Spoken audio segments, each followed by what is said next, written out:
Cue the fool. Yeah, baby. I'm telling you that Rich Shooters 3 is coming through, representing the DMV. He continues to represent the DMV throughout the area. Cue the fool, Rich Shooters. Yeah. So that's funny because in my opinion, I thought you were going to do a Young Thug thing with the Slime 3. I honestly, and you know what? I apologize to everybody. I am adjusting to a new job. I definitely made time for Rich Shooters because why wouldn't I? I have not made time. That's your. And that's just the real take. That's just the honest. Joey is the type of guy. He's a bad teacher. Kind of the guy who comes into the car. He's playing Cue the Fool. He just got done with a blunt. He's raging in his car. He's like, "Fuck them kids." Puts the eye drop in. And then just slams his hands on the steering wheel, slams the door. He's like, let's have a fucking day. And that's why I am doing so well at the job so far. Thank you so much, dude. That's why we haven't been able to do this podcast. That's why I've been stuck. Well, first, do let me say, previously on Face of the Franchise. Nude, my bad, dude. We've been missing a whole lot. And it's on me, honestly, just getting adjusted to this job. And previously on Face of the Franchise. Nude, honestly, dog, it's my fault. I can't stop doing it. I don't know what's going on, but I promise you we're gonna be consistent week to week from here. Previously on Face of the Franchise. Yeah, Nude, no, dude, it's on your boy. I'm not even gonna throw shade at you this time. I promise you, it's all me, and we're gonna be consistent going forward. So, gentlemen, I feel like we made it. And scene, we're gonna be consistent going forward. We made a pact. We're gonna do it every Monday, so this is gonna come out every Tuesday. So we made a pact, no matter if one of us gets shot, we're going to be here, even if we're bleeding out. And then, honestly, it's your guys' fault. You're the reason why we're not famous yet. You guys did not haven't spread the love. You guys followed. No subscribers. Zero. Yeah, well, one, it's me. Well, I have to listen. Why haven't you subscribed? I have to listen. You're a partner to this podcast. What do you mean? I subscribe to everything. I subscribe to Thought. I'm still subscribed to Last Nice Guys. They have. And once free therapy finally comes back and makes socials for itself, rather than just being on my social, you'll also subscribe to this. There you go. You subscribe to Four Corners. At least you're subscribed to everything. We're throwing pins. We're falling apart. It's already a fucking circus. We are back. Baby, the draft happened.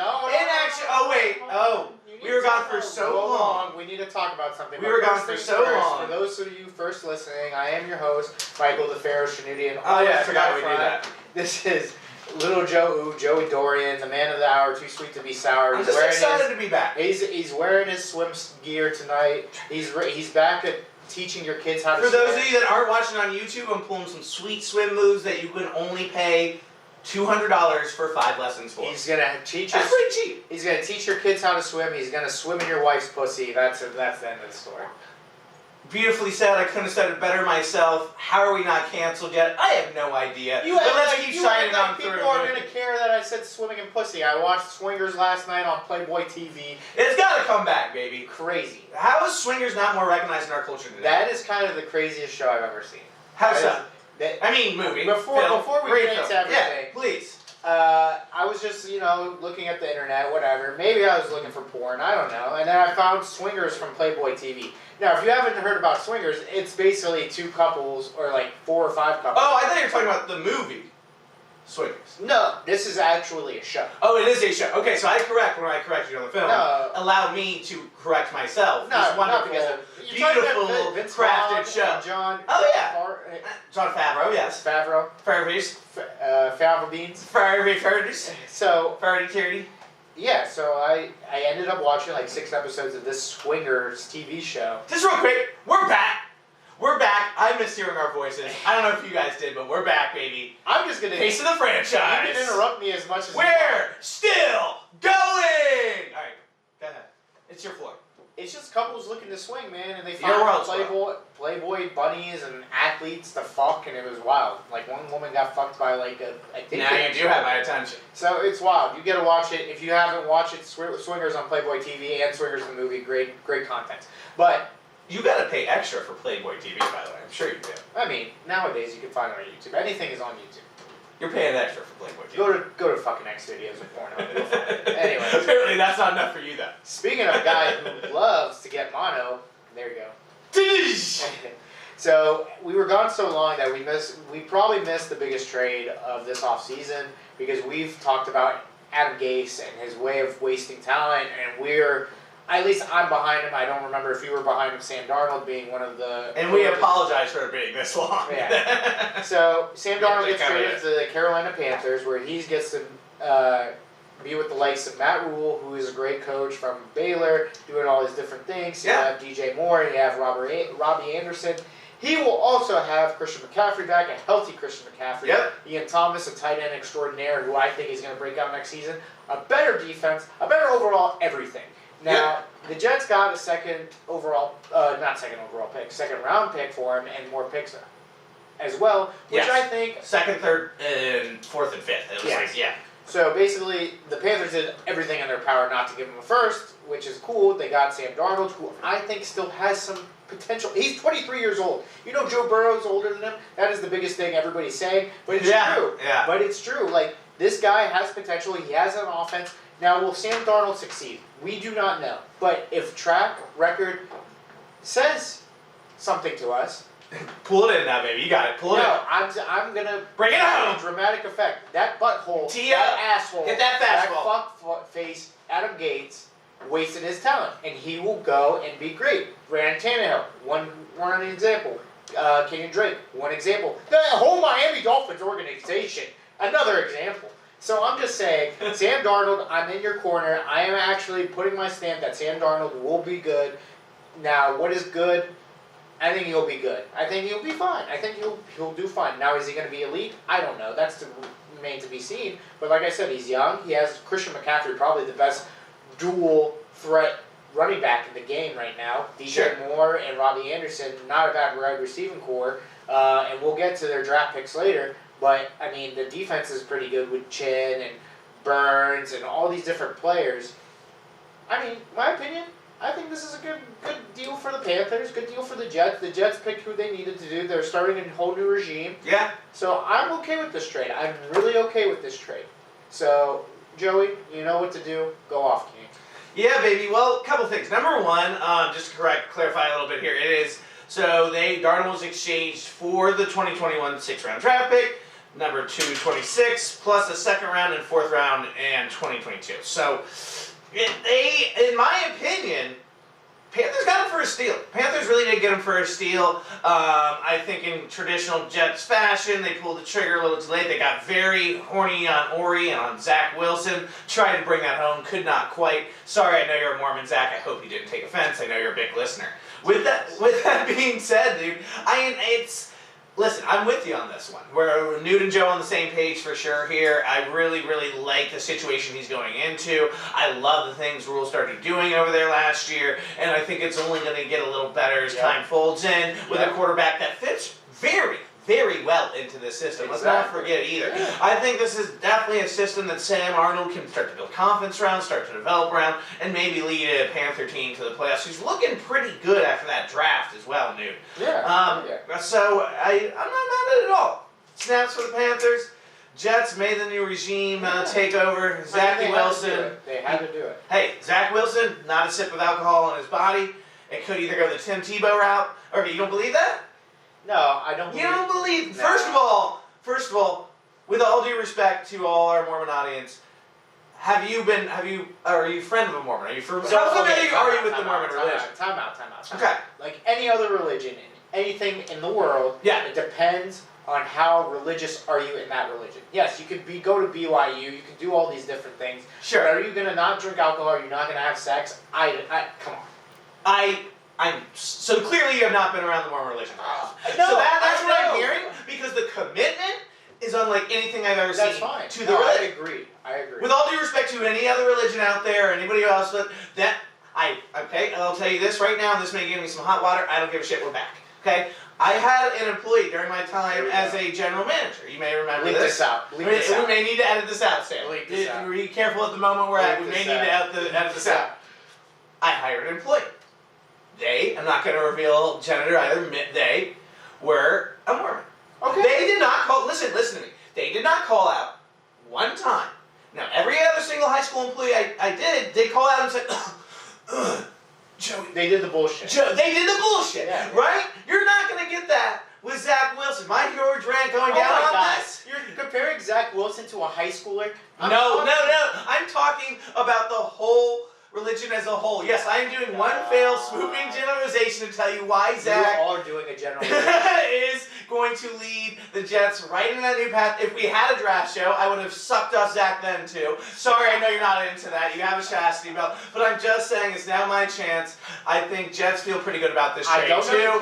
With the new guy at the helm. I do not know the kid other than football. I am just saying it is hard pressed. I know you saw the meme that was like, hey, like he looks like he's a quarterback created for a football movie. Exactly. Yeah, he is.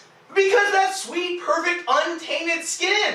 He hasn't even kissed a girl. So what? Fucking he hasn't kissed a girl. He hasn't drank. So all his focus is on fucking football. That's why they dominated this past season. That's why I'm surprised BYU Athletics has not dominated more, and I'm surprised there's not more professional athletes in BYU Athletics and professional organizations from BYU. Just to be clear to all my listeners right now, Joey's quarterback rankings of all time is Jim McMahon and Zach Wilson. Oh, don't forget. Don't forget. No. Steve Young won. Jim McMahon too. Yes. Zach Wilson. All right. Don't tell me though the ones that You're are Steve. Okay. If you are athletic enough and you are a Mormon, it is a nice combo. You're telling me Zach Wilson. You're telling me one of the no best way quarterbacks from the Mormon church. There's is no show, fucking right? okay. Listen. I am derailed. The Darnold trade segment so hard. Big time. I didn't even expect to do this, but we're back. I'm derailing segments and steamrolling you again. Fuck not being part of religion. We just hit a cornerstone right now. But the point is, you're telling me those three quarterbacks, when they first came into the league, will never had a sip of alcohol or touched a human vagina. Are they part of the Church of Mormon? Are they part of the Church of Latter-day Saints? Yes or no? I hope to God you're not a GM. I hope to fucking God. If they are athletic enough and they are a Mormon, welcome to my team, baby. You might as well looked at Justin Fields as a heathen. Small business Justin companies. Fields, Trevor Lawrence. No, whoa. Now we're going down a road that I don't want to go down. I'm just saying, if you have Mormon and athleticism, I'm a big fan of you. That is all I'm saying, and it's also good to hire as employees. I realize that's a little irrelevant, and we're going off trail a little bit there, but you get my point. I got you. I do feel you. Alright, listen.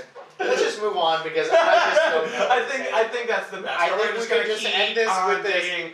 And then we're going to Joey, if he was a hire GM, Mormons for your small businesses. If Joey was a GM, he would fucking draft Zach Wilson 1 and Trevor Lawrence is back on the back burner because he does not drink alcohol. 1,000%. Those lungs are pure. That vision is pure. There is no temptation. I'm glad we got that out. And then there's no shortage of hot. Whatever, you can have that if you want. You were digging for that the whole time. You can have it. Whatever. I don't care. You really are like. You just gotta think like not everybody is religious in their religion. Like they have. Religion. I understand that. That's what I'm trying to understand. I don't know if the kid is. Unless you're a member of the Church of Latter-day Saints. That's it. All right, Teddy Bridgewater. So obviously Darnold got traded to the Panthers. So what were they going to do with Teddy Bridgewater? Yeah. Well, they said to my demise, I already said I was wrong on Drew Lock. I already said that. Yeah. But this proves a bit more that Teddy Bridgewater got traded to the Broncos for like a 6th, 7th round pick. I mean, it's fine. That's perfect. Teddy Bridgewater is going in there competing with Drew Lock, but basically what the Broncos are doing. And I 100% am all for this. All for this 100%. They did not go for a quarterback. Well, they're getting a backup for Aaron Rodgers. Ooh, hold on, time out. You're taking my shtick, man. Oh, am I? Yes. Did I pre-cum? Yeah, you pre-cum real hard because you gave me the Watson thing. Guys, I knew what I was doing. Jesus. Teddy Bridgewater and Drew Lock are competing for the starting job. Wrong. They're not competing for the starting job. They're competing for the backup role because this is what's happening. And everybody and their mother knows what's happening in fucking Green Bay where Aaron Rodgers wanted to leave. He told the San Francisco 49ers to come get him. They didn't come get him. They drafted Trey Lance. They're sticking with Jimmy G, the handsome king. And guess what? The Oakland Raiders already came out and saying, oh, we can't afford you, blah, blah, blah, because our cap space sucks, so we're going to draft this fucking big-ass tackle that we could have gotten in the 2nd round. So who is left on the 3 teams that he has on his list? Well, that's the pot-smoking Broncos. Now, the Broncos have a team that I 100% think Aaron Rodgers will be okay with. A top defense, top talent at wide receiver. Son, Judy, Patrick, if he's still there. Noah Fant is a top tight end. As well as running backs that he should be happy with Melvin Gordon. And now they have Patrick Surtain added to that defense. So guess what, Aaron Rodgers? Guess what, guys?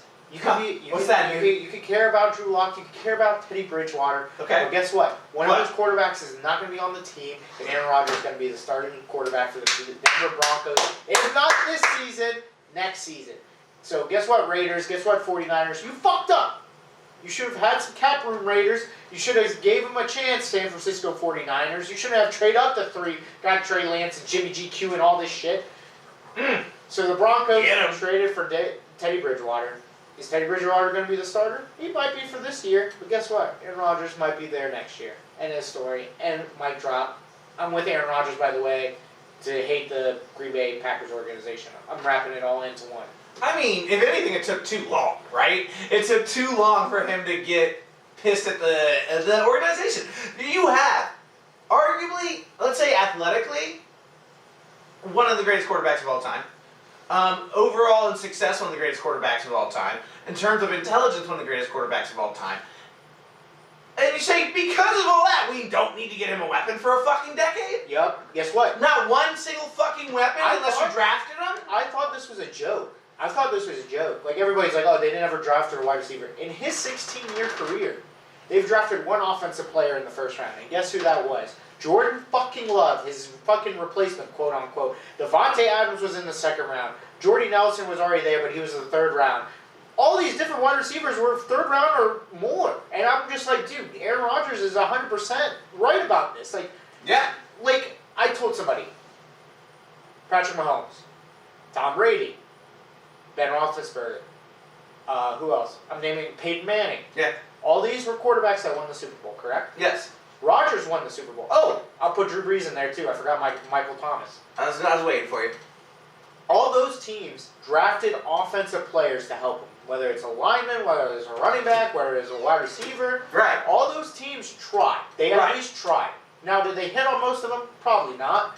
But at the same time, they tried. Aaron Rodgers just wanted to see them fucking try. Now, there's rumors out there saying last year they would have traded up for Justin Jefferson if they went past the Vikings. But they're going smoke. Why would you wait until your division rival doesn't pick a wide receiver? That's stupid. Right. Anyways, continue. I'm sorry to cut you off. No, you didn't at all, man. I mean, you hit the nail right on the fucking head as the cliche goes. I mean, it's absolutely, utterly despicable, disrespectful, and not really taking and valuing what your price. I understand there's this whole thing in Green Bay of we draft who we get, and that's who we keep on. We have this loyalty. But at a certain point, you have to recognize, as great as that value is, that's not how the NFL works, right? Zero. It's not how the NFL works. And they continue to bury themselves in the mud. And yes, you can draft enough talent to get one Super Bowl here and one Super Bowl there, and yada, yada, yada. That's great. But eventually, that's not what a franchise does. That's not what someone who wants to dominate leagues for years. That's not what the Patriots does, and that's what you guys want to be. And I'm sorry, but it looks like once again the Broncos are going to get another middle-aged quarterback, still at the peak of his career, and fucking take him to the Super Bowl. I hate that. Because they have a great defense at all times. That's so fucking funny. Because they literally got Peyton Manning by luck because they were like, oh, because the Colts thought he was done, and then the out of all teams, the 49ers again. We're like, no, I don't. We got Colin Kaepernick. We're okay with Peyton Manning, which is fine. Colin Kaepernick, to his credit, was really good. Yeah. But Jesus, it fell into their lap again. Like, come on. And then, like, of course, Chad Ochocinco was saying all this different shit on Twitter. Guess what? He hyped me up again. He hyped me up again. Well, that's what he does, baby. He hyped me up. That's what he does. What did he say? No, I did not know. He said 49ers are in the mix, and don't count out the Steelers. And like, I was like, Chad, like, shut the fuck up. Why do you allow yourself to get blue balled? No, that's not me. I was like, don't do this. Like, stop. Just tweet about you losing money on, like, the fucking fight with fucking Street Jesus and shit, how you lost $50K. You allowed yourself to get blue balled for a moment. Osama kicked his ass, and I'm happy. I'm glad Chad Ochocinco lost $50K. Fuck him. But at the end of the day, the Bridgewater trade is just proof right now that says they're going to try for another quarterback. They're going to try for different things. Yeah. And this is just an insurance plan just in case Drew Lock is Drew Lock that we think he is. Now, hand up, I thought he was good. Fuck him. Whatever. Everybody makes mistakes. Oh, the places we've gone. We say hot takes. But anyways, now the biggest... I don't think we're ever that hot. I don't think we take that hot steam trial.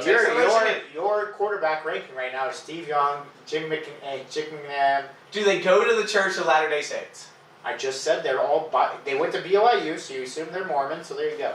I'm sorry, if you went to BYU, you are a member of the Church of Latter-day Saints. There you go. So and I want you to either work for my small business or I want you on my football team. You're athletic, yes. That is your 3 quarterbacks. Yes. There you go. There's your hot take. All right, beautiful. I am so going with that. Sorry. I don't agree that's a hot take. My top quarterbacks are basically heathens to you, so I'm sorry. First of all, that's not what I said at all, and I don't like that you continue to spin it that way. Okay? Don't appreciate that. All right, back to the biggest news. Obviously, with Aaron Rodgers and all these trades, we had the NFL draft. This was the deepest class I've seen in a long, long time because every team, in my opinion, got... Wait, did something happen? What happened? What? Something happened? I don't know. What are we talking about? I have no idea. Something called the draft. Deepest class? Deepest class. Maybe you've heard of it. I bet you like blend your class getting See, deep. this is you trying to be funny because I said the heathen thing. But you like 12 dudes so get deep on you. shut the fuck up. You're over there wearing you a fucking horny scumbag. You look like what? I dress like a 12-year-old? You You have a problem with dressing like a 13? You look like Aquaman if you retired. So the NFL draft happened. NFL draft happened. Yeah. So obviously this is a show where we have our reactions. We're gonna see what happened. Let's start off. And then we'll get to the Washington football team and the Steelers at last because we want to say our piece with our team's draft. So let's start off with the team that had the best draft. So Joey, I'll lead it off with you. Who was your pick for the best draft? My number 1 ranking, and it was the same as my number 1 ranking last year, and that is the Miami Dolphins. Miami Dolphins, a lot of people, I understand, were giving the Browns, some wanted to crown the Vikings, yada, yada, yada. Listen, the Dolphins not only went ahead and got the pieces they needed at such things as O-line, and they needed a little help over there at edge as well, defensive edge, and just a little bit of defensive line and O-line help, but they got themselves an official offensive juggernaut of a team on them now. They have Jalen Waddle, okay, you understand? They now have Tua to man that helm. Don't forget Bigfoot Parker, Devontae Parker still over there. You got a slew of wide receivers. You still got my boy Miles coming back in, who looks like absolute dominant prospect, and I would say probably my top 5 running backs this year coming in fantasy, if you ask me personally. Right. I mean, it looks fantastic. Brian Flores has got his team fucking rolling and rolling some more. And this draft. This draft class and this draft ranking for them was nothing of the sort. I mean, one, you get, like I already mentioned, Jalen Waddle. I absolutely fucking love Jalen Phillips out of Miami, staying right where he wants to be. Notre Dame boy, Liam Eidenberg, who's going to really gloss at that O-line. I think he's super underrated. I'm excited about a slew of picks here that they did. Easily, Miami won the draft for me. I like that. I don't disagree. I think Miami did do what they need to do to say, hey, Tua, it's your time now. There's no way. You going to the bathroom again? No, I'm putting a lip in. Jesus but I don't want Christ. to. I guess it's too late. All right, I'm putting a lip in. Sorry if you hear me packing it. You can pack a lip. I don't give a fuck. Oh, I know what I can do. So thank you. So basically, what the Miami Dolphins are doing, what the Giants are doing as well with Daniel Jones, they're saying Tua, either be good or shut the fuck up, and we're trying to win a Super Bowl here. So everybody wants to pick. Actually, the team that I said, the Giants. People want to pick the Browns. People want to pick the Washington football team. People want to pick the Chicago Bears, which I agree, those all had great drafts. But there was one draft in particular. I don't agree with one of those that had a great draft. I know, we'll get to it. Yeah. But one team in particular that I really liked their draft was the Los Angeles Chargers. Now, you have yourself set up with I haven't heard yours yet. I like it a lot. Justin Herbert. You have the wide receivers and Mike Williams. You had Keenan Allen. Yep. You have all these different things. You've got Lindsey, who is Big Durr's coming back. Big Durr's coming back. There's no other team in NFL. Like, this team was so decimated with injuries. Joey Bosa was always hurt. Melvin Ingram was always hurt. Casey Hayward was always hurt. Now they beef up everything. Now let's start off with their number 1 pick, Rashad Slater. Literally in their lap at 13. Outside of Penny Sewell, this is the best tackle in the draft. Like, 100%. if Penny Sewell did not exist, you will see him in the top 5. He will be an all-pro fucking tackle. By the time, I'd say 2 years. Give him 2 years to learn everything, he will be there. Now, they didn't stop there. They got somebody named Asante Samuel Jr. You remember his fucking dad? His dad won 2 Super Bowls. By the way, he might end up better than his dad. People are saying that. He is a shutdown corner. He's unbelievable. Someone that I was hoping would fall to us, even though we necessarily don't need secondary. They have him. They got him. Yeah. Now they're beefing up this. They're running. They're looking at the Chiefs right now and saying, "Hey Chiefs, watch your fucking back. We're right behind you." Patrick Mahomes should be scared because that's not all they did. They got more wide receiver help in Josh Palmer, who is a wide receiver from Tennessee, who can play outside, who can play slot, who can help with Mike Williams, who can help with Keenan Allen. They also got a tight end to replace fucking Hunter Henry and Trey McKitty in Georgia. He was considered probably after Pat Freiermuth and Kyle Pitts as the third best tight end in the draft. So I'm very happy for that. And they beefed up their defense. They got a linebacker from Duke. They got a linebacker from Iowa. They got a running back from Missouri to help fucking Austin Eckler if he always gets hurt. Fucking crazy ass. Whatever he may be, yeah. Yeah. I mean, he's in and out. That's the guy that's in and out with his legs. So I'm very happy. And people are talking about this coach from the Rams who is a defensive stud. And they have a defensive stud. They have a defensive stud, defense, I should say, like star-studded. 1,000%. I'm so excited to see this defense hopefully stay healthy and what they develop when they stay healthy. Preview from our AFC West. You'll be very surprised where I have them. I'm not saying they're going to win the division, but their record is going to show you. I think this team is ready to compete. I think this team, with this draft, with the offseason moves, they are ready to Wait, compete. Can I just, little preview? Yeah. Do you have the Chiefs winning that division? Yeah. Okay. No. I'm saying I'm going to show you how close it will be. Oh, I don't. Because you're going to... I don't. You don't have the Chiefs. You have the Chargers. No, I don't. Oh, I know what you're saying. Well, no, I don't. We will talk about that. But my point is, this is a team that's ready to compete with the Chiefs. The first year that Patrick Mahomes took over as quarterback, where it came down to the final game, final play, where the Chiefs had to score a touchdown, which they did, and they were both 12-4, and the Chiefs beat them out because of divisional record. Yep. So thank you, Chargers, for a great draft. Now we go to. Do you want to say something on the Chargers draft, or you agree? No, I'm all with you on that one. So 100% with you on that one. Now let's go to the worst drafts. So, I mean, this is a pretty popular take, but I'm going to go ahead and take it. Because I didn't even see this guy getting drafted in the 4th or 5th round. And maybe, me and Jeff, who sits in the corner, have a little theory we like to say sometimes about artists usually, right? That they get in their passion project a little bit. They get into themselves a little bit too much, and it just really kind of overrides everything else. I think Gruden is starting to do that with draft picks. It is the Gruden Grinder special. He's too into the Gruden Grinders. We all saw that clip of what he said a couple years back to, what's his fucking name? I think it was Brock Osweiler or something like that, where he's going to be the game changer. He's a special, It was Brock Osweiler. Yeah, so stuff like that. We all know how that turned out. And now, our Gruden Grinder, Alex Leatherwood.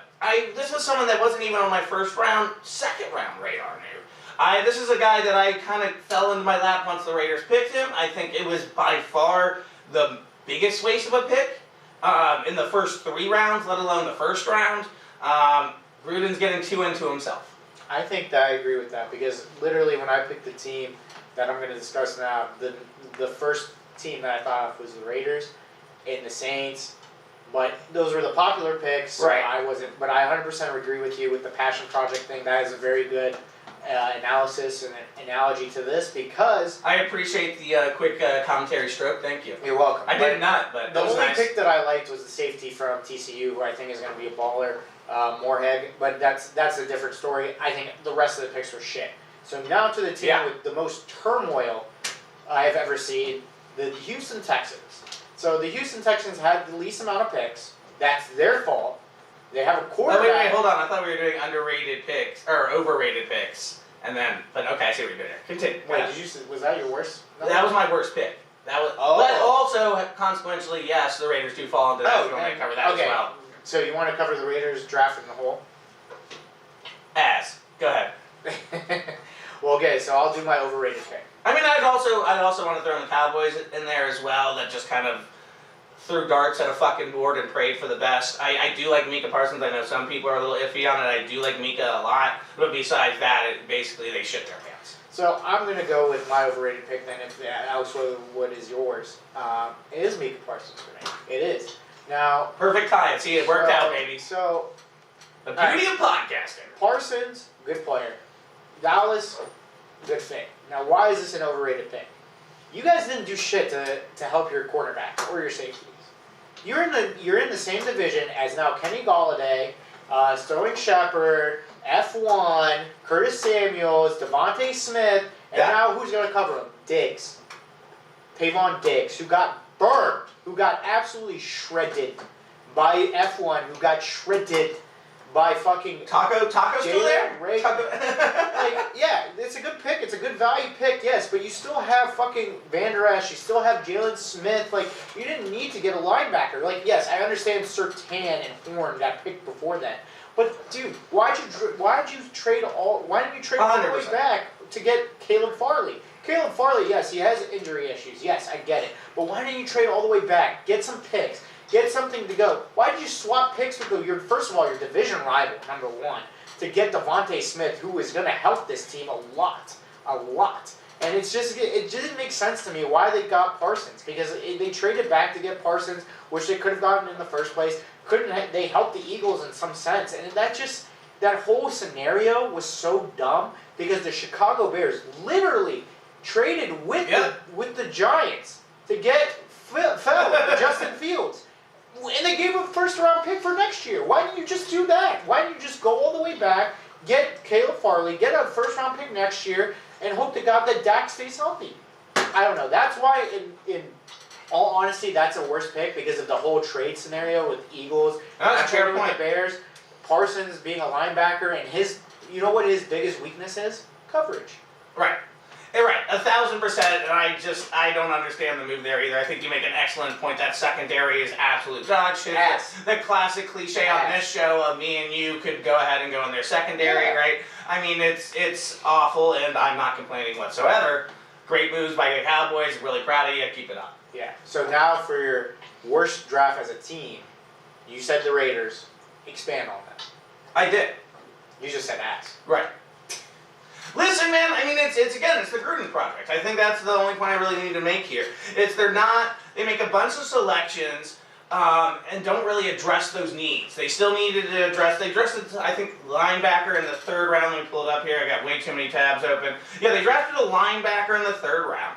And they went ahead and they got one wide receiver in the sixth, which they always seem to do. Let's see. So here's a full breakdown for you. Alex Leatherwood, terrible pick. Then you have Trevor Morgan get safety, which they did need. Or Trayvon Morning, which I'm not totally sold on. Third pick was Malcolm Conant, which again, I think there was other things to address rather than that D-line. I love that D-line, and I even love that linebacker core to a certain extent if you could fill up that hole. They didn't go and fill up that middle linebacker hole whatsoever. I see a lot of gaps and a lot of Gruden loves that weren't necessarily filling those gaps. Right.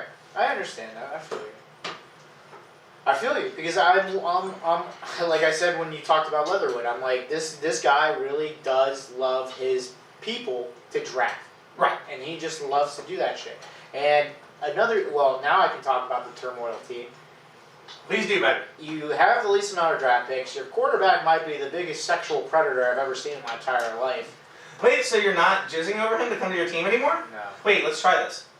The 4th overall pick in the 2016 draft, the Pittsburgh Steelers draft sexual predator, Deshaun Watson. Yeah, see, we Oh, already have. I think your dick just crawled back into your stomach. We technically already have a sexual predator. Ben Roethlisberger may or may not have done something. He's now with. That is the first on this show, ladies and gentlemen. He admits it here that Ben Roethlisberger is also a sexual predator. This is a huge moment in the history of the franchise. You know what they say? Just lean into the joke at this point. Like it's just whatever. Everybody, he admits it. His quarterback is a rapist. Yeah, I just want to grab tit. Whatever. The anyway, Pittsburgh Steelers are rapists. Everybody wants to grab tit. I don't fucking know. The whole organizations are rapists. Anyways, so why is this the worst draft? Obviously, they had the least amount of picks, but because of their turmoil, because of their shit, they had to use their first pick on a quarterback. They drafted a guy from Stanford, David Mills, who I think is okay. He's okay quarterback, but don't think he's going to come in and be a fucking world beater. They still have Tyrod Taylor. They have Ryan Finley. They have Deshaun Watson. But at the same time, like, dude, like, you don't have anything. You don't. Fuller's gone.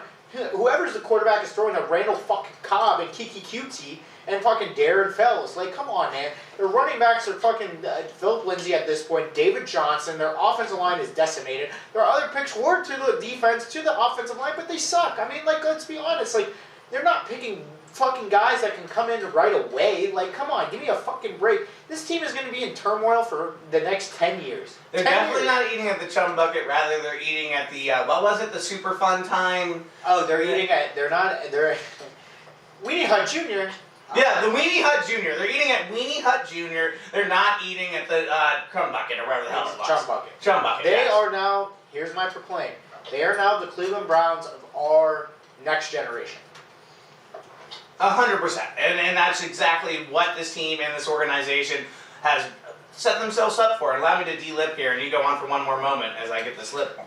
This is the most disgusting thing I've ever seen. Oh, but nobody likes this. No, I've had women leave me over this before. Jesus. I've had roommates threaten to fight me just for watching that before, so enjoy. Go ahead.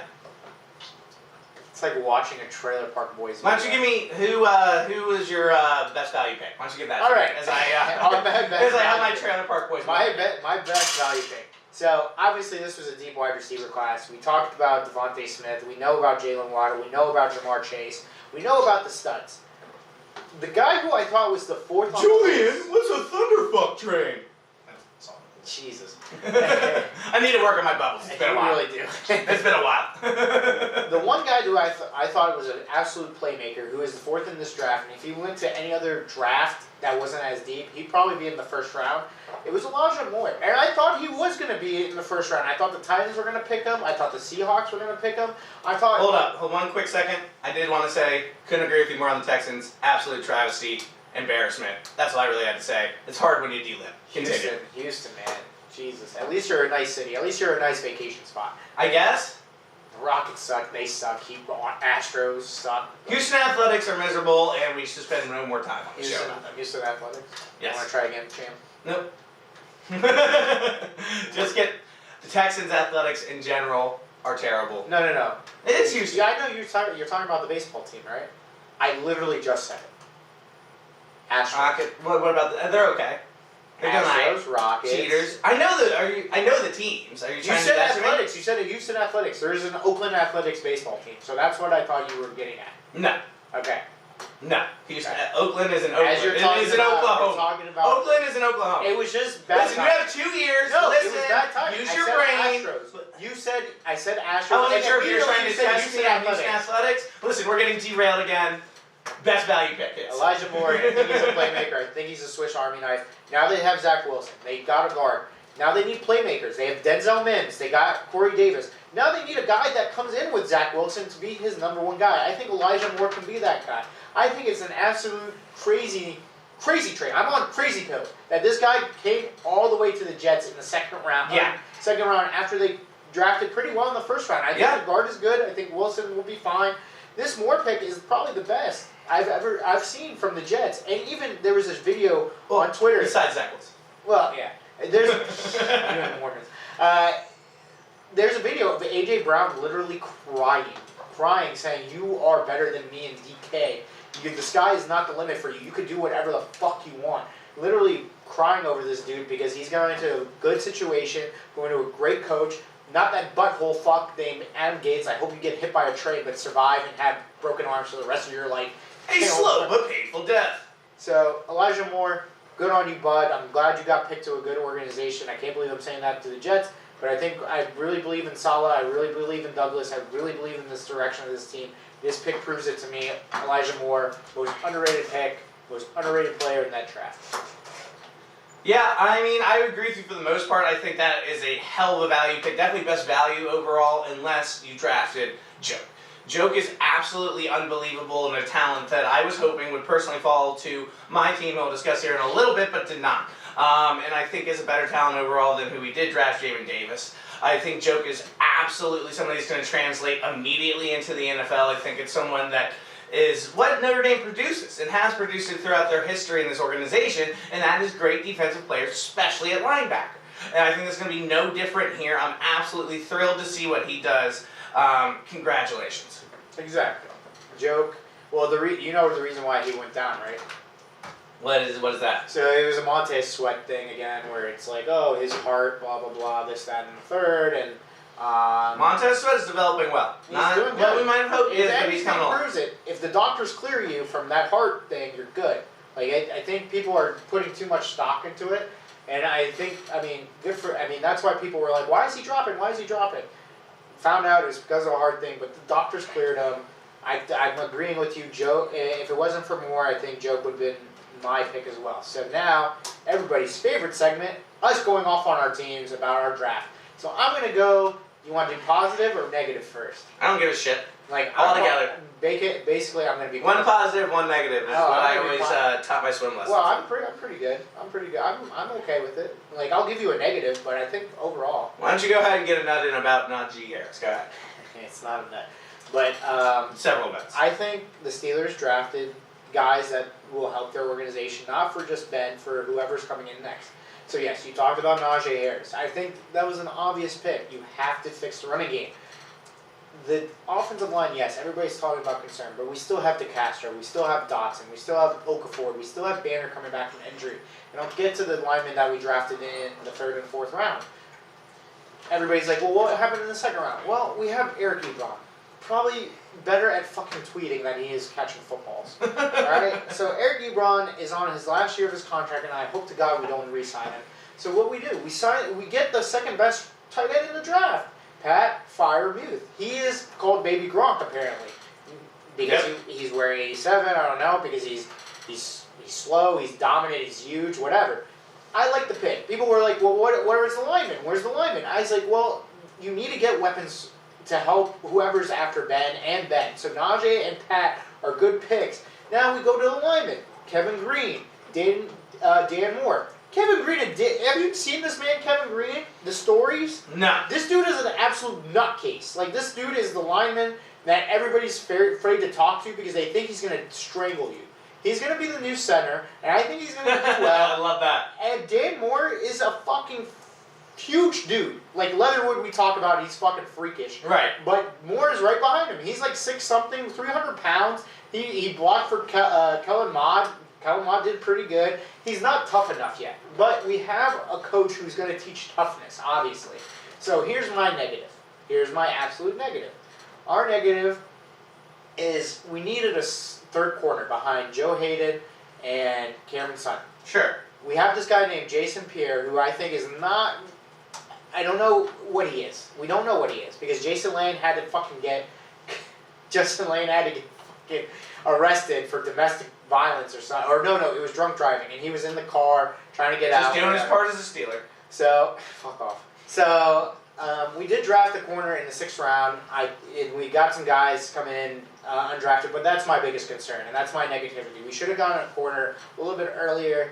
Maybe we should have looked at Asante Samuels, maybe traded up for him. But overall, I like the picks that we did, as well as at D-line. We also got an edge rusher behind T.J. Watt and Alex Highsmith.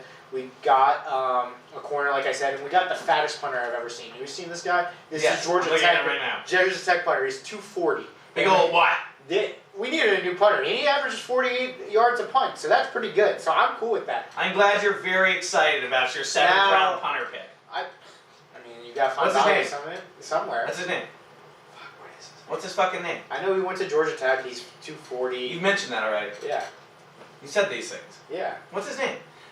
5, 4, 3, 2, 1. Presley Harvin III. Yeah, Bruce Presley.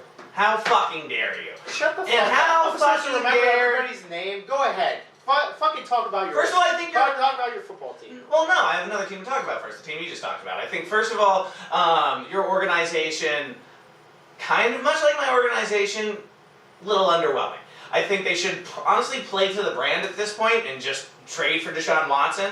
Get whoever you can that has at least some type of felony charge of domestic violence on the roster. You guys are fully committing at this point, so I think that's good for you. Whatever you guys want to do in 2021 is your prerogative, from what I hear. But this draft is pretty underwhelming for the Pittsburgh Steelers. I just don't see anyone that I get overly excited about. I understand what Nude's saying. You needed Najee Harris, and hopefully that's somebody that can kind of hit a electric plug into this offense. I don't see that. Why not? And him, I understand a lot of people are high on Najee. I understand what he did, what he looked like throughout the whole season last year, and he looked fantastic.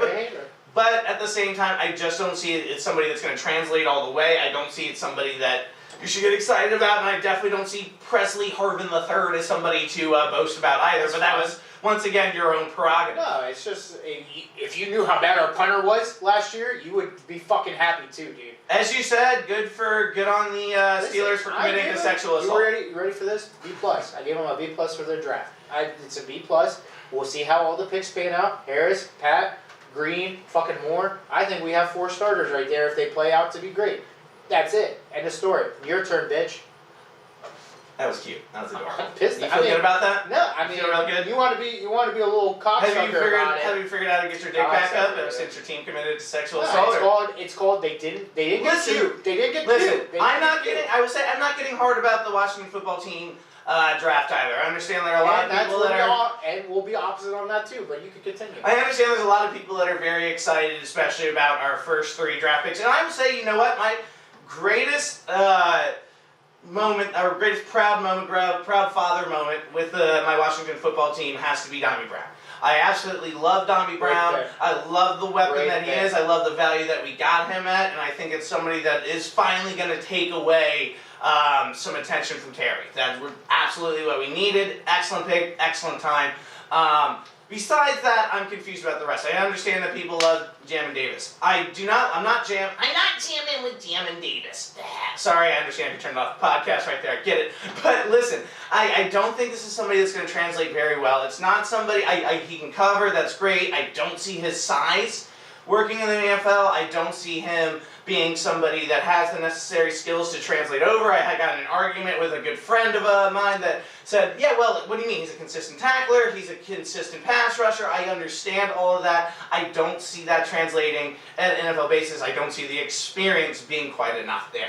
Samuel Cosme, listen, I'm not mad at you, Samuel. I don't hate you. I don't love you. Again, this is just kind of why I am just nice and soft at these draft picks here for the Washington football team. Maybe determined later date, but probably not. Haven't done that once yet this show. But I think what we would have done, and I told you this before we started recruiting, Newt, I think our call would have been, once again, you go ahead, and I think there's a great offensive lineman that was available for us that was, honestly, my highest lineman in the draft, which was Christian Darrisaw. I think Christian Darrisaw... Oh, you're talking about the first round, okay. In the first round, yeah. I think that we should have gone with that offensive tackle first round, would have been a lock. I think it's somebody that would have been just, again, a justifiable lock in that offensive line, which we desperately need. I think then at that point, you're going to go ahead and you're going to have my man Joke, who the Browns did steal from us, who would have been the perfect fit in this offensive line. And I didn't want to do it before, but I'm going to go ahead and attempt it now. I went ahead and ordered the Church of Latter-day Saints thing, so if you want to cancel me, you can cancel me on this too. Jeremiah Osu Kormo. There you go. You got it. Thank you. You're welcome. Thank you. So I'm opposite. Are you done with your Washington football team stuff? I guess so. So I'm gonna give you some light. Also, real quick, by the way, just so we're all aware, Houston Rockets, Houston Astros, and the Houston, although just the Texans are trash. Yeah, I mean. I was de-lipping, okay? I didn't really listen to your Texans rant, I'll fully admit. All right, it was my moment on the podcast. I don't need to expand anything upon it. They're trash, and I just wanted to add that on. So, I actually like the Washington football team draft. So listen, this is my... Wait. Thank you. Jeffrey sits in the corner on the same page with me. Thank you. You don't know how these guys are going to turn out, but I'll give you 2 names. Thomas Davis and Luke Kuechly. Why are those 2 names important? Because they were the cornerstone of the Carolina. Here he goes. So here's 2 linebackers for you. This is why Drew Lock is going to be a top 5 quarterback in the league. No, the Drew Lock thing. How are you still a host of the show? How do I still allow you on the show? So when Davis does I will well, give you a contract to be on this show starting next week. When Davis does well, I want you. I will give you a contract. Here we go. This is the same thing with the Lamar Jackson thing. You're not listening. Ron Rivera was what in the league? He looked like he was a... No. What was he in the league when he played for the Chicago Bears? What position? He was a linebacker. Okay. So when I said those 2 names, who was the coach of that Panthers You can do this all you want. Get to it. Stop leaving Davis me there. and Reuben Foster Don't are breadcrumb going to be me. a good tandem. Reuben Foster, if he stays healthy, and Jay Davis are going to be good. The rest of your draft picks, I could care shitless. The fact of the matter is that you're shitting on a pick that really fits the scheme of what Ron Rivera wants to do. He wants to do certain things. You have. Does he fit as much as Joke? Yes or no? In your opinion, does he fit as much as Joke? Yeah, I mean, you didn't need an edge rusher. Who's your edge rushers? You have Chase Young. You don't need anything more than Chase Young. You can put that man in the same spot you're going to put Damon Davis at, and he'll be successful. He's a middle linebacker. You're not putting Joke in the middle linebacker position. Joke is a much, much better pick. Point is, you'll be fine. You guys will be fine. I can't believe I'm the one actually defending your fucking team. That's usually how it is. So it's I don't know why you're still surprised. We'll end it there, but we're going to our... There's a reason Jonathan Allen unfollowed me on Instagram. Yeah. They're going to think I'm the Washington football team. Sick of my shit. We're going to division by division.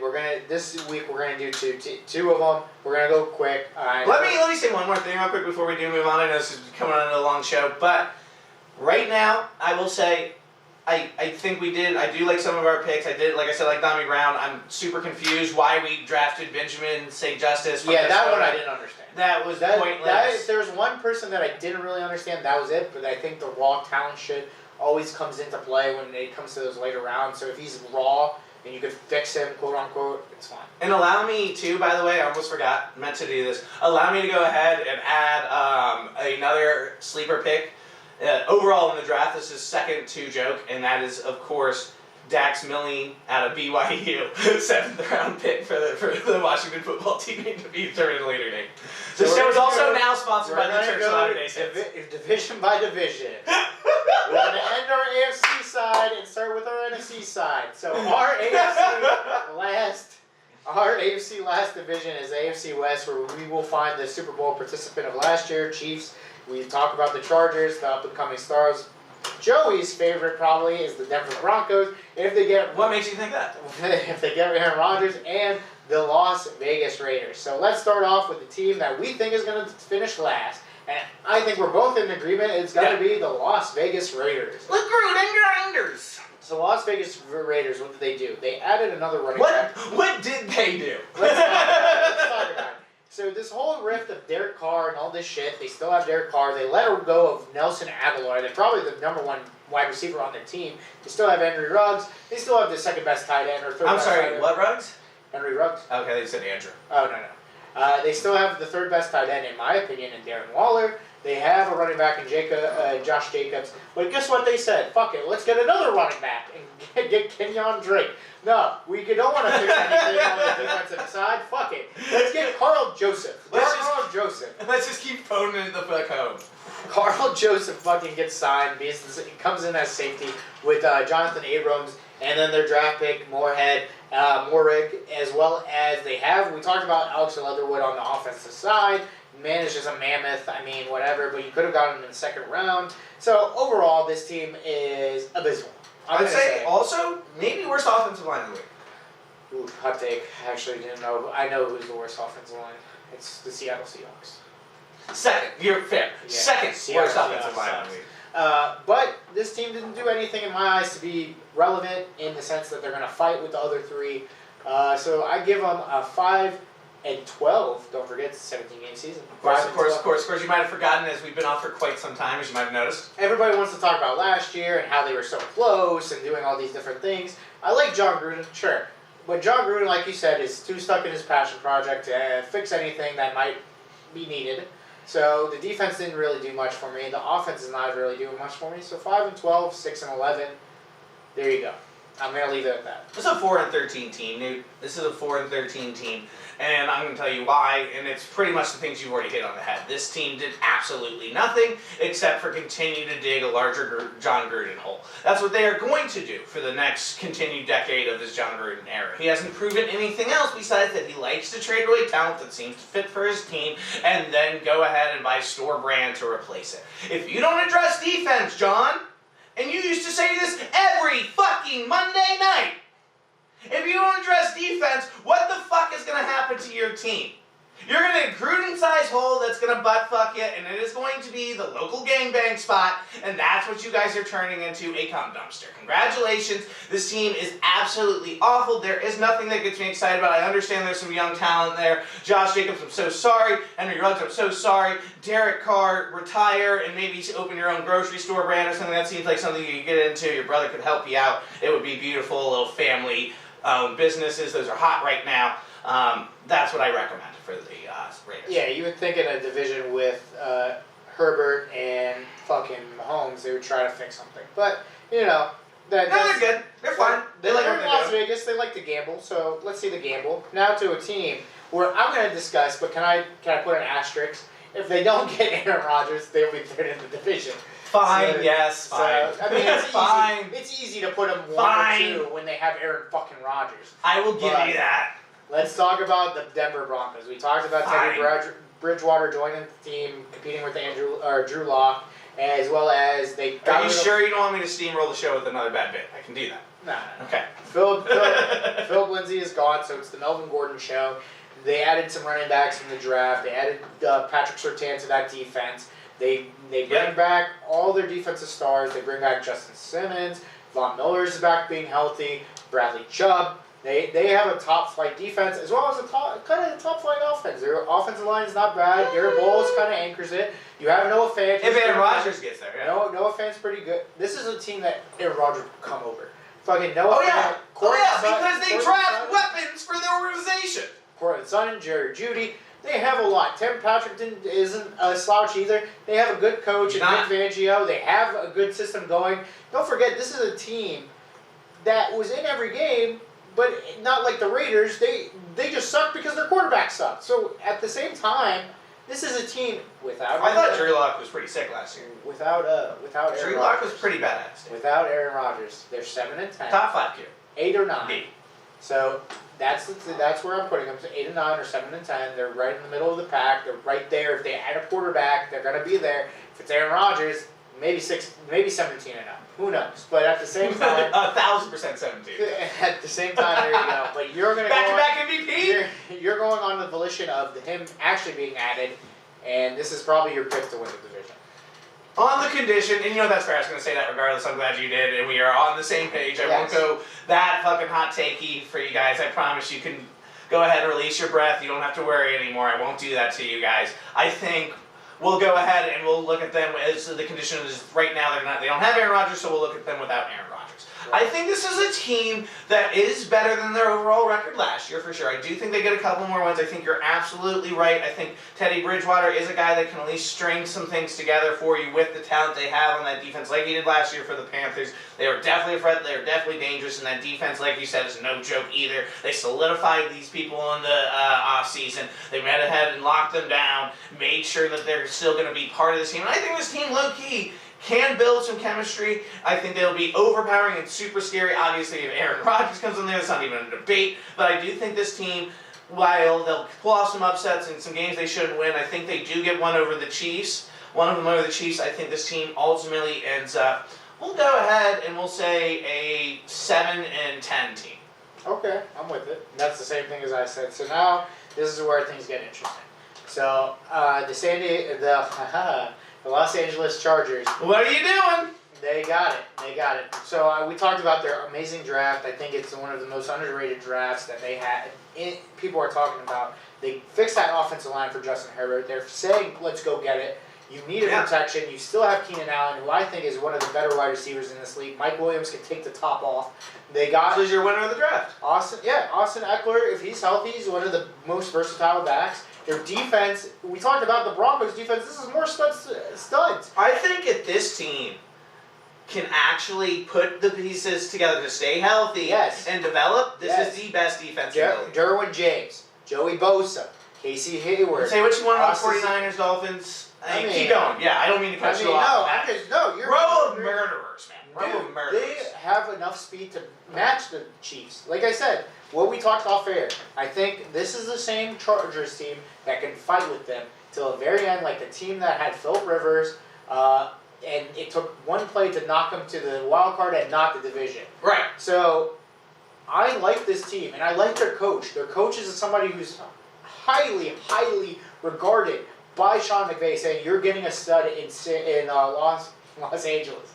Keep saying San Diego. You came back, buddy. I believe you the whole time. So, and then it'll always be, as we say on Face the Franchise, it'll always be something. And obviously, you get extra points because I think you have the best jerseys in the NFL. So.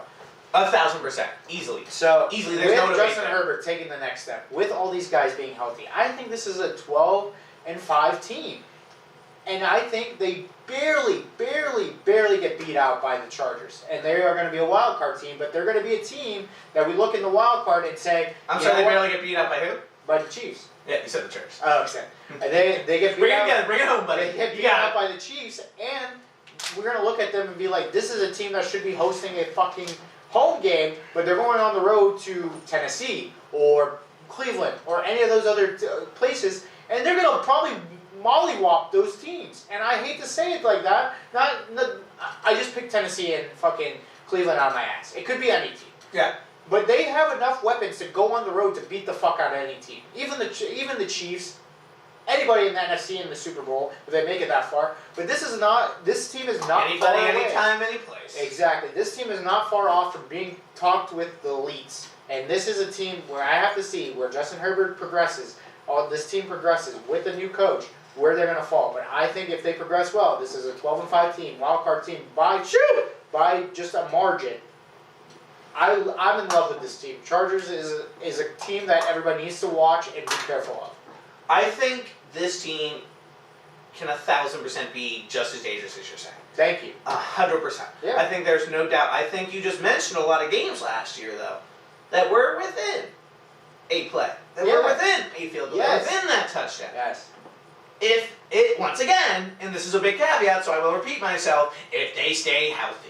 If this Charger team can find a way to stay healthy, and that is a reflection on, I mean, yes, COVID, yada, yada, yada, yada, and you can say poor conditioning, poor whatever you want to have, but everybody was in that season, right? So that's not an excuse. What it comes down to is, can you keep these players conditioned? Can you keep them healthy, Anthony Lynn, to produce what you want to do to get over that hump and win those games? I 100% think they can. I 100% think they will. I think this is an 11-6 team. I don't think any team beats them by more than 10 points, maybe, besides maybe once or twice because it's football, right? Yeah. This is an 11-6 team. I'll go one below you that will go ahead and get that last wild card spot in the AFC for me. Right. And I think they're for me, they are the 5th seed. If anything changes, obviously, if Mahomes gets hurt, which is the next team we're going to talk about, the Kansas City Chiefs, your Super Bowl participants. I didn't even do research on them this so I got you. So not only do they have Patrick Mahomes, we don't need to talk about Travis Kelce. We don't need to talk about the track team and Tyreek Hill, Robinson, Mecole Hardman, all that shit. The defense is still there with Chris Jones, with Tyrann Matthew, with shutdown corners. So what do they do? What do you think they did when they watched that Super Bowl tape? They saw that their quarterback was running for his goddamn life. Yep. Goddamn life. Yep. So what do? They signed Joe Tooney. They traded for Orlando Brown with the Ravens. Love it. They said, we can't find a better offensive line that would come to us at 31. Might as well trade. Yep. Trade it. They get one of the Long brothers to help that offensive line. They get back the doctor who risked his life for COVID to be another fucking weapon on that offensive line. So guess what? Everybody needs to watch out. And this is why I give the margin to the Chiefs. They reloaded that offensive line. They said we're going back to the Super Bowl, whether it's going to kill us, whether it's going to cost us a first-round draft pick. Watch out for CEH again. I know we talked about CEH all last year, about him being a sleeper pick. People, hand up, drafted him in the first round. He wasn't that bad, but he wasn't a first-round pick. This year, I think he's going to take that next step. He will be fine. I think Le'Veon Bell not being there is going to release him. He did have some injuries. This is another team, again, this is the Chiefs world and we're living in it. Again, for the 3rd straight year, this is the Chiefs world, we're living in it. They are my Super Bowl. They are the world champions until otherwise. I know Tom Brady might have something to say about that. To settle down. But the thing that Tom Brady and the Bucs did well was rush them, and the Chiefs took that as a personal attack. They said we're going after it. Andy Reid's still one of the better coaches. Patrick Mahomes is the best quarterback. That's not named Tom Brady.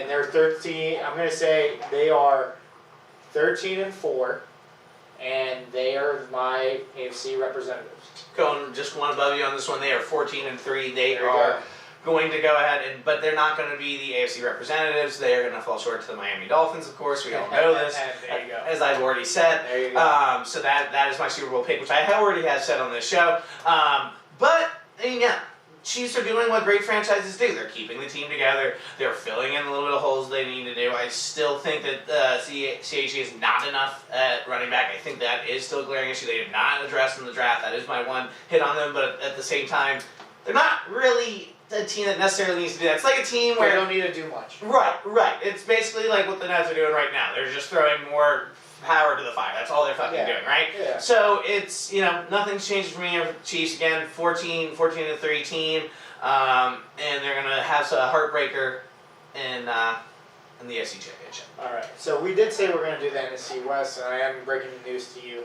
We are a little bit. We've been here for a long time. Yeah, we have. So I kind of want to move the NFC West to next week. I am a-okay with that. I really want to get to our argument because it's kind of high. So I'm running out of steam. I will let you talk about yours. So we were talking about running backs in the first round. Obviously, he talked about Najee Harris to the Steelers. ETN went to the Jaguars. We saw last year with CH going to the Chiefs. We've seen at least one running back go in the first round. So Joe, to you, what is your take on the first round running back? So, we talked a little bit about it before we started recording here, and I'm curious to hear Jeff, who sits in the corner's opinion here momentarily, and once we get off the mic. But I think, again, unless it is that game-changing franchise running back, and I'm talking it needs to be at the level of lockability of a Zeke, of a Saquon, just examples we've seen in the past years, go way back, of an Emmitt Smith. It needs to be somebody that from jump, this man will be top 5 offensive weapon in the league. If not, it is literally a gem finder every single year in the rounds past 1. It is a gem finder every single year in the rounds past 1. Dude, I want you to hit me with the list here because I know you're working on pulling it up right now. I'll tell you of the gem finders past the first round of running backs, because that is absolutely what you should do and value at all times, unless, again, it is a franchise changer. I will tell you the one draft that you found all the gems. Ready for this one? Hit me with it. So the year that Christian McCaffrey went 9th overall and Leonard Fournette went 4th. Yes. The running backs after them were Alvin Kamara, Aaron Jones, Chris Carson. Get him. All these running backs you could get and then we don't need to talk about the most heralded second round running back and fucking Le'Veon Bell, who fucking always does that. We saw Jonathan Taylor, DeAndre Swift last year, J.K. Dobbins, all these different running backs. And they come out of the woodwork every single year. So, doesn't matter. Alfred Morris, I'm just saying he broke the Redskins rushing record in 2012, right? Yeah, every year there's 4. Don't tell me I know this motherfucking good. Yeah, shut the fuck up. Derrick Henry was a second round pick. So, I guess... If he tells me one more thing's good one more time, and it's okay, Joey, you can do this one more time, I don't need your approval, motherfucker. Okay, dude. I swear to God, I will make you drink my dip spit if you continue to speak to me that way. Don't worry about it. Do not speak to me that way. Don't worry about the depression. Second... I'm fine! So, I'm on the volition of this, because I am a little different than you. I am with you with the game changer. Yeah. But so take the Steelers, for example, and I'll tell you why the Steelers did fine and why the Jags didn't do fine. The Jags actually had a running back. His name was James Robinson, who was the 6th best running back probably last year, fantasy-wise, but he really proved that he was good. They finally got a franchise quarterback. They could have used that pick on a defensive player that could absolutely help their defense, which is decimated. Yeah. The Steelers, on the other hand, had a glaring weakness. It was running back. It was fucking running back. Sure. And Najee Harris was the best according to their draft board, according to everybody. That's fine. Whether you believe it or not, that's a different story, whatever. So, they really didn't have to do much. They really... What is your honest opinion? Tell me this, because you haven't said this to me yet. What is your honest opinion on Najee Harris? I think he's fine. I think he's You think solid. he's fine? He's solid. I don't think what do you he's want me to fine? say? You want me to say he's an all-pro? Sell me on it. Is he going to be a Pro Bowl? I think he's a Pro Bowler, maybe one. Listen. Can you time out? Pro Bowler now? No, he could be a Pro Bowler. I didn't say now. I'm just saying in his career, yeah. In his career, he'll make a Pro Bowl. I think he's a 10 years probably starter. He he will he will do stuff. He will do fine. I think he has vision. I think he has burst. I think he has something that we don't have when we had fucking James Conner, which is toughness. We needed toughness, and that's what I think it is. Now think about think about the running back position. Like definitely lack of sexual structure. So yeah, that's true. So. I think this draft was so deep, and I think those other drafts were so deep, the running back position got pushed back because other teams, think about the Colts. The Colts had Marlon Mack. They had all these different players, so they didn't really need to stretch and get Jonathan Taylor. The Lions... They sure as hell happen they did. The Lions, Kerryon Johnson. Whether you believed it or not, they could have given him one more year. How did that work out? But they got DeAndre. So now you're arguing for me. No, my point is, here's my point. The Steelers had the 24th pick overall. That's basically the second round. Like, they don't need to get... The offensive linemen that they needed were gone. I bet you that Darisaw, if he was there, they would pick him. Yeah, 100%. Obviously, if they were high enough... They should have, yeah. If they were high enough... If he was available, yeah. If he was high enough, Slater, fucking... Penny Sewell, all that thing. Yeah. But they looked at the draft board and they said one thing. I think they were like, what I said about our offensive line. They said, we have 4 guys that we believe in. We'll get a center later. We're not going to overreach and get fucking Dickerson or Humphreys. We should get a game-changing back, which is Harris. Whether you believe him or not, I think it was the right move. I think if you need a running back, which is a devalued position, and I understand why it's a devalued position, if that is your glaring weakness, don't be cute and draft something that you don't need because you don't believe in the running back position. So you're swaying me a little bit. Again, we said this may turn into agree kind of deal. Yeah. My one thing, and my one point before I go ahead, and I'll give it to you, before I go ahead and give it to you, because I'm not too pressed on this one, is wouldn't you like to think that your scouting team, that your organization, that your GM, that Tomlin and the crew can look at that draft board and say, hey, we have a glaring need offensive line, and we can find somebody in that 2nd, 3rd, 4th, 5th, 6th round like every other organization has for the past decade. But I will tell you this, and this is where and longer than that. And I told you this is the same point I'm going to make. We have a rookie at fucking right guard who went all rookie, a right tackle who missed the entire season, who's coming back, a left tackle who did probably a decent job, but didn't start because our offensive coordinator had a fucking relationship with Villanueva, who's gone, thank you God, an all-pro Hall of Famer in David DeCastro, and our left guard. What is missing? Our center, which we drafted in the 3rd round. And guess what? Guess what? It hits more than any other fucking position in those late rounds. Lineman. So why not get the game-changing back that you needed? We went 11-0 last year with no running game. Now imagine, I'm not saying we're going 11-0 this year because you know my sentiment with the Steelers right now, but with a running game, things can change. But wasn't it also and you know what, fine, fair, I'll go ahead and go, but I want to make one point on that too. Wasn't it too, you guys smelt that blood in that walk? Meaning, you were saying, I just know the bomb's going to go off, we're a terrible 11-0 team, and things. Because there was no running game. There was 3rd and 1s that they couldn't convert with a running back. Right. But also at the same time, was it a go-to terrible play calling? Was it how there you go. Did we fire Yes, fair enough. Offensive line. I will give it to you. I will give it to you. I'm just saying I hold my breath. That's fine. And you could. And is Najee Harris going to... I don't know if Najee is going to be good. Fuck, we don't even know. Everybody's praising Trevor Lawrence. He could be fucking Ryan Lee for all we know. That's the beauty of the draft. You draft what you need. You hope to God it hits. Let's see what happens. And that's why I think Najee Harris, who knows what he's going to be. In my prediction, I think he's a 10-year starter. I think he's a 10-year starter. He'll give you quality years. Will he be a Hall of Famer? Will he be All-Pro? That's obviously something you can't project.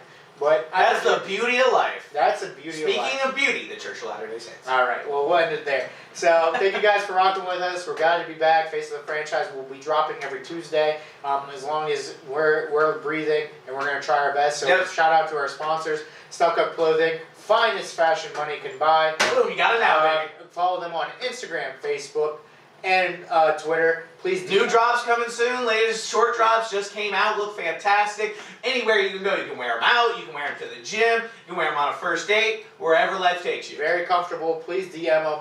as well as go on their website, on their Instagram, stuckupclothing.com, as well as Eyesight Mobile Eyewear Company, the eyewear company that comes to you. They follow them on Instagram and Twitter and Facebook as well. They've dropped some new glasses, Eyesight with an I, as well as Seductress by Jax. If you need your nails, Emphasize. Seductress by Jax, Instagram, Facebook as well. If you need your hair dyed, if you need your lashes done, you need your anything done, she is the best. Instagram as well. And follow us on Facebook, Twitter, Instagram for Four Corners Studio. We thank you guys again. I am the Pharaoh. This is Little Joe. Stay breezy. Also sponsored by the Church of Latter-day Saints. Stay breezy, stay easy, one love. Ha ha!